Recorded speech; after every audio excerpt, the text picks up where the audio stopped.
Back in 2015, something amazing happened. An American company called Future Motion released something called the OneWheel. Ever since I saw it, I just couldn't get it out of my mind. I just wanted to have one, but with them only being available in the US and being quite expensive, it's kind of something that I just kind of put to the side of mind. But I've done it. I've got myself a OneWheel Pint X, and oh my God, doesn't it look good.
So if you're new to what a OneWheel is, it's a bit like a skateboard, a little bit like a snowboard, but as the name suggests, it's one wheel as opposed to no wheels or four wheels.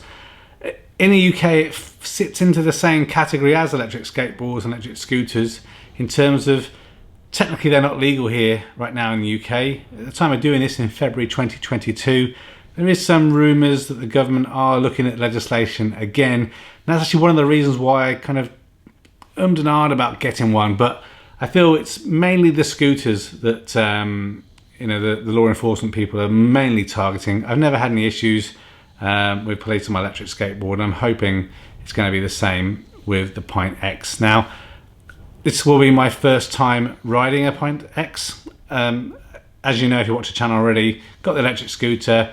I rode electric skateboard, rode skateboards when I was a kid, but never done something like the Pint X. Also used to snowboard back in the day as well. So I'm hoping that, you know, we'll see how things go, but we'll kind of cover that at the end of this video. This video is really kind of taking you through what's inside the box, how to get things set up, and then me having a go for the first time. And I'll come back in a future video to talk to you about how well things work in terms of range and ability to climb gradients and that kind of thing.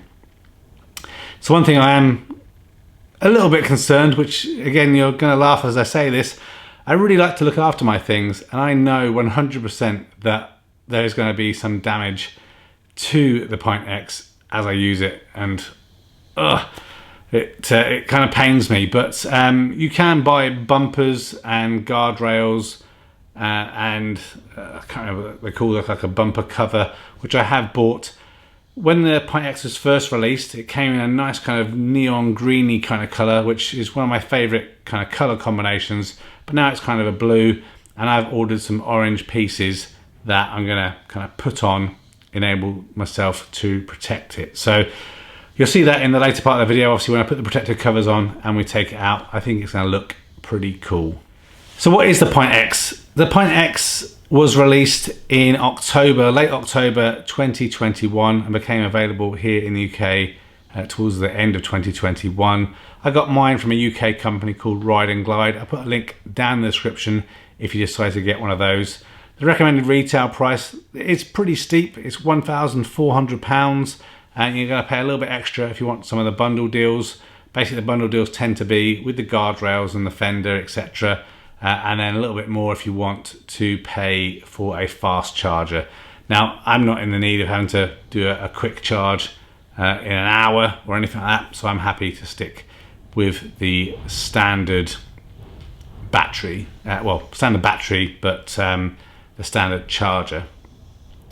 Now, in terms of the OneWheel family, originally we had the original OneWheel, then we had the XR, and we've got the GT coming in the future.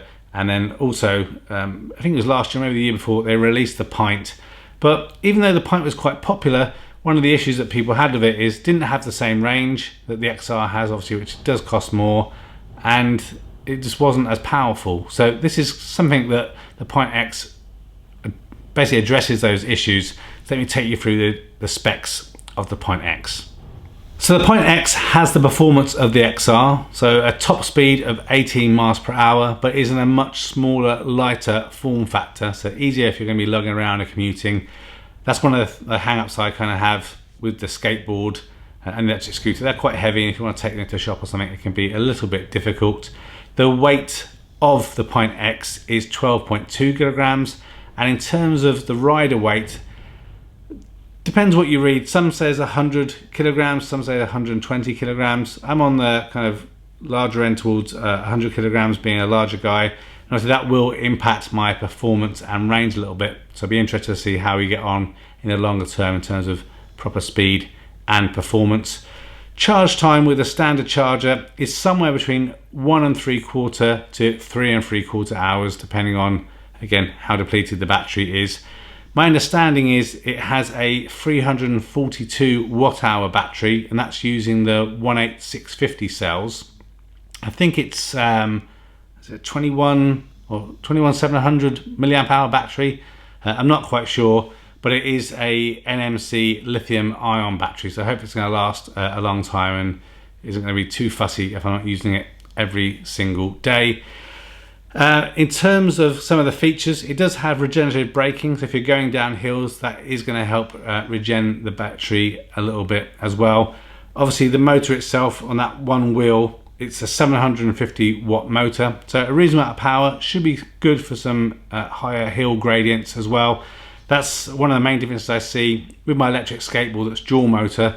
I have no problems getting up some of the larger hills around here, but the electric scooter, which has a much smaller motor, does struggle a little bit. So it'd be interesting to see in some of the future videos how this gets on with some of the hill gradients.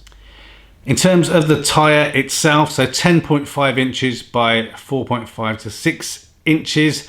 It's got these kind of cool LED, kind of, I don't know, varying intelligent riding lights. So a white one and a red one, but they will kind of switch functionalities between white and red based on if you're going forwards or backwards. So that's kind of cool. The thing that the Pint X carries over from the Pint, it has an LED status light on the top, so that gives you a bit of information about the mode that the OneWheel is in, as well as the charging status. Another thing that's quite cool about the Pint X that was carried over from the Pint is a mag handle. So this is basically a built-in handle that makes it a lot easier to carry. That was later released, I believe, for the XR. That was an additional add-on, but it is standard on the Pint and Pint X.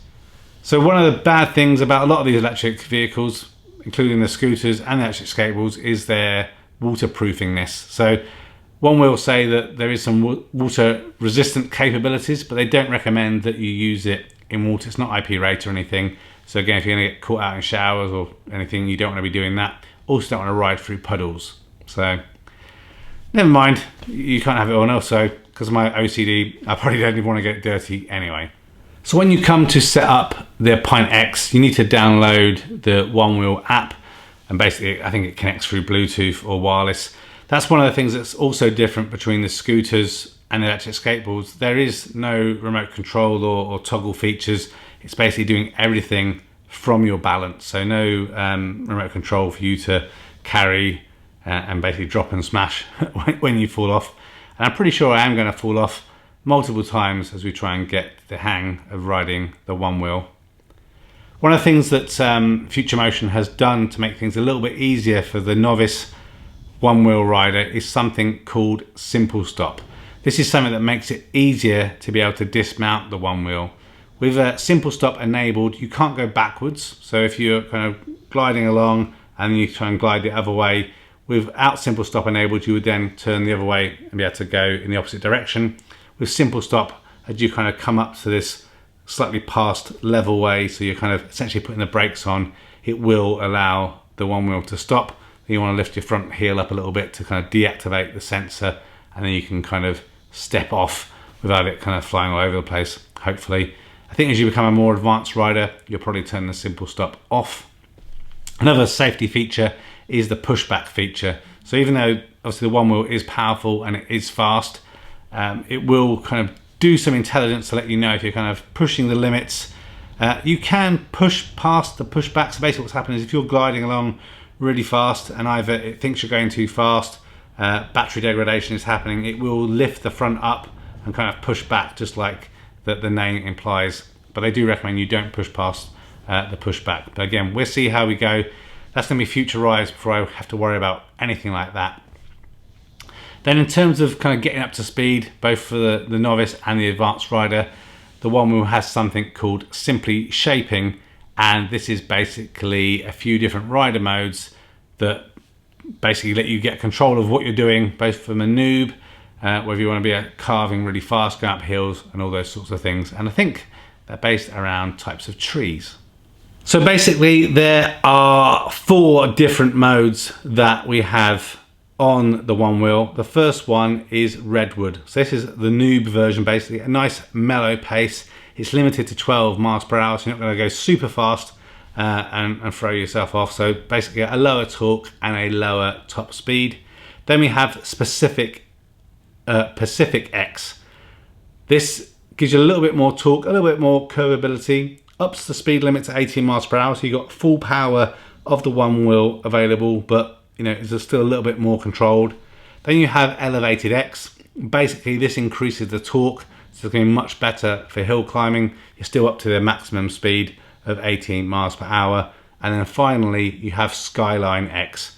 Max power. This little pocket rocket comes into full power, full activation, and away you go.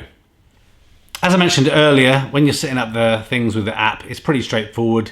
You can log in and create an account and basically gonna do a few things. Obviously, apart from being able to adjust your rider modes, also adjusting the metrics that you want, whether it's kilometers per hour or miles per hour. There's also some map stuff on there that will track your rides. And I think also help you find other riders, as well as recording obviously your distance. And it's kind of like a score chart as well, maybe to compare the speed and the distance you've had with other OneWheel riders. But it's really easy and pretty intuitive to set up, as is the OneWheel really. There's only one button. You press and hold it to turn it on, and you press and hold it to turn off. And when you plug it in to charge, there's kind of a little a D dimple in the charging slot, so you can only put it in one way. And once you start it to charging, again, that LED indicator just starts to strobe forwards and backwards quite nicely to let you know that things are charging without any issue. So that's pretty much it for the kind of overview of the OneWheel. I now need to wait for the weather to get a little bit better. It's massive, I think Storm Dennis or something happening over here in the UK right now, so you don't want to go out there walking, let alone try it and go on the OneWheel. It's windy, it's wet, it is disgusting. So what I'm going to do is I'm going to get the new bumpers on, the side guards and everything, so it's all ready for me to try not to completely destroy it once we go outside. And then we'll cut to my first few goes on the OneWheel, see how I pick things up, and then we will take it from there.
Haven't fallen off yet. Let's try a little bit more.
I like it. I really like it. So only a little go, just to kind of see how it is. I didn't fall off. I did kind of go down the road a little bit and felt the pushback a little bit. I think the main thing is I need to kind of relax my knees, relax my ankles a little bit more. And also, as you can probably hear, it's really windy right here in the UK. I think it's Storm Edna or something that's kicking off now. But yeah, I'm going to start using it more. Probably won't be taking it kind of too far just yet, just around the block whilst I kind of build up my confidence. But so far, no regrets about buying the OneWheel Pint X. There'll be more videos to come as I kind of put the rest of the fender kit on and everything, and basically just see over the next days, weeks and months if I still think this is something worth you buying. Thanks so much for watching. Please consider liking, subscribing and pressing the bell notification icon. Until the next one, take care. Bye for now.